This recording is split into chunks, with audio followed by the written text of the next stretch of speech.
कहानी। बहुत सुंदर विषय। अब मैं आपको गायत्री साधक और जिन्न की प्रेरणादायक कहानी सुनाता हूँ। कहानी गायत्री साधक और जिन्न। बहुत समय पहले की बात है। एक छोटे गांव में एक साधक रहता था। वह हर दिन सूर्योदय से पहले उठकर नदी किनारे बैठता और गायत्री मंत्र का जप करता। उसकी एक ही आस्था थी, गायत्री माता ही मेरी रक्षा करेंगी। जिन्न का आगमन। गांव के लोग कहते थे कि उस क्षेत्र में एक शक्तिशाली जिन्न वास करता है। वह अपने मायावी खेलों से लोगों को डराता, लालच देकर फंसाता और कई बार उन्हें गुलाम बना लेता।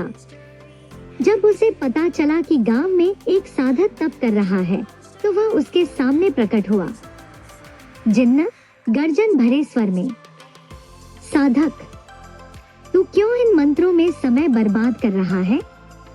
मैं तुझे पल भर में धन, महल और दास दे सकता हूँ। बस मेरी पूजा कर और तेरा जीवन बदल जाएगा। साधक की अडिगता। साधक ने मुस्कुराते हुए उत्तर दिया, जिन्न, मुझे धन, महल या दास नहीं चाहिए। मेरे लिए सबसे बड़ा खजाना है आत्मशक्ति और शुद्ध हृदय।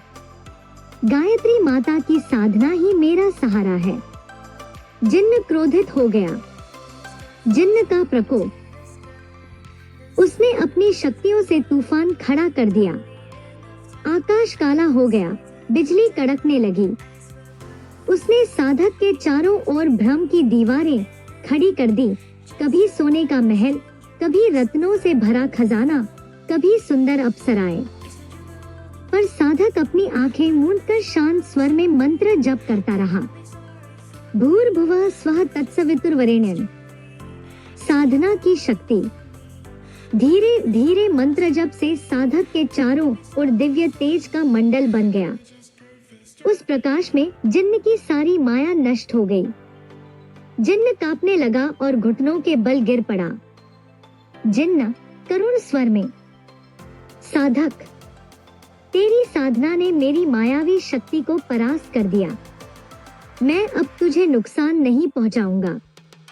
तेरी निष्ठा ने मुझे भी सीख दी है कि असली शक्ति धन या ऐश्वर्य नहीं, बल्कि आत्मबल और सत्य में है। शिक्षा। साधक ने कहा, जिन्न, यदि तू चाहे तो इस शक्ति का उपयोग दूसरों को डराने में मत कर। आओ, सच्चे मार्ग पर चलो। गायत्री साधना किसी भी दुष्ट शक्ति को प्रकाश में बदल सकती है। जिन्न ने सिर झुकाया और साधक के चरणों में प्रणाम किया। संदेश। गायत्री साधना करने वाले साधक को कोई जिन्न, दैत्य या नकारात्मक शक्ति विचलित नहीं कर सकती। जो व्यक्ति श्रद्धा और धैर्य से मंत्र जप करता है, उसके चारों ओर दिव्य रक्षा वृत्त बन जाता है। असली शक्ति बाहरी नहीं, बल्कि आत्मिक होती है।